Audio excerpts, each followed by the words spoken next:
You run the assembler from the command line, and it's there that you specify the input, the output, and you can provide other information that affects the processing. This is the simplest form of the command.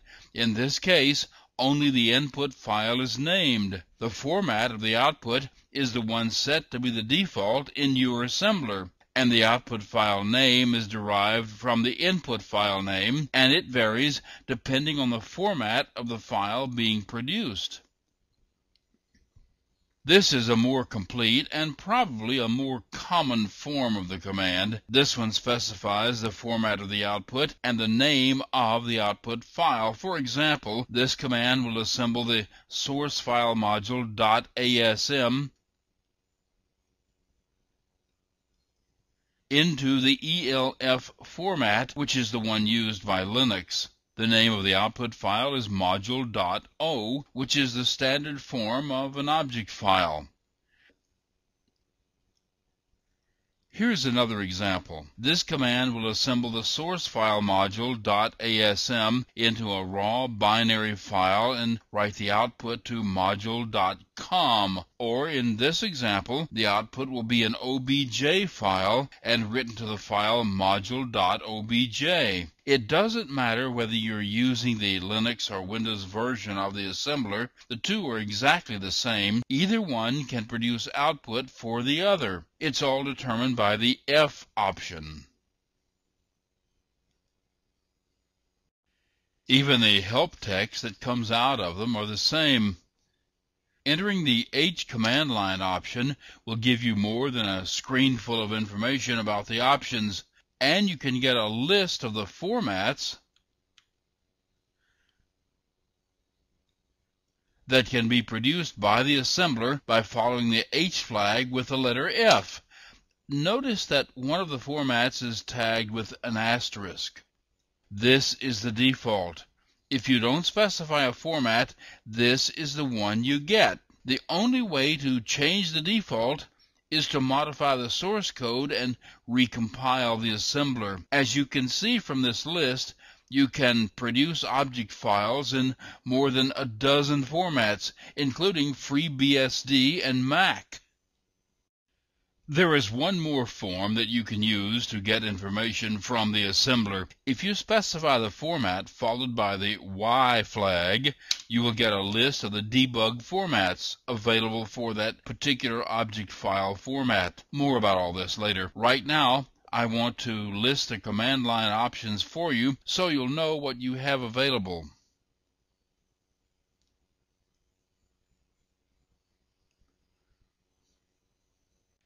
As mentioned earlier, the O option specifies the name of the output file. If you don't select a name, the assembler will make one up based on the name of the input file, which is normally what you want to have happen. The file name can be anything. The assembler doesn't care. If the output file already exists, it's overwritten by a new one. The F option you've also seen already. It allows you to select the format of the output object file. You can either take the default or you can pick one suitable for your target machine. The L option lets you generate a listing and specify the name of a listing file to hold it. The listing shows the addresses, the values of the code generated by the mnemonics, and the addresses of the instructions. If you use makefiles to run your assembler, you can use the uppercase M option to generate makefile dependencies from the source file. The generation is to standard out, so you can redirect the output to a file if you wish. If an uppercase G is specified along with the M option, it will be assumed that any missing files are to be generated. The MF option can be used in conjunction with the M or MG option to direct the dependencies to an output file. If the MD option is specified, a dependency file is generated and at the same time normal assembly is executed on the source file. There are a few more of these M options that have to do with some very special situations. The G option will cause debug information to be generated and included in the output file. The uppercase F option lets you specify the debug format to be used in the generation of the object file. This is only needed if you wish to override the default format.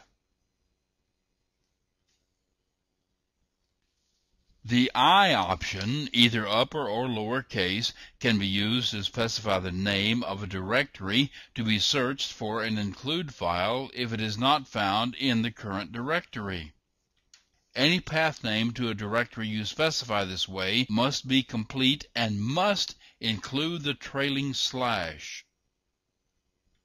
Using the P option to specify an include file is the same as using the name on an include directive as the first line in the assembly source code.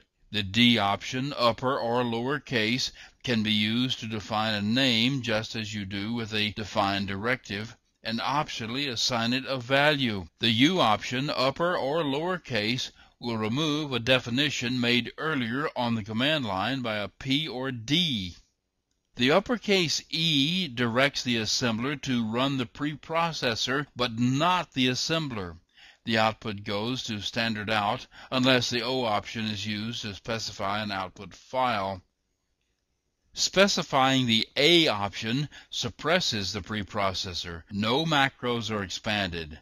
This is for the purpose of speeding up assembly a bit when no preprocessing is needed, such as when the input to the assembler is the output from a compiler. The uppercase O option followed by the number 0 suppresses all optimization. The number 1 performs partial optimization. The letter X is suitable for most situations and performs full optimization. The T option makes the assembler compatible with source code written for the Borland assembler.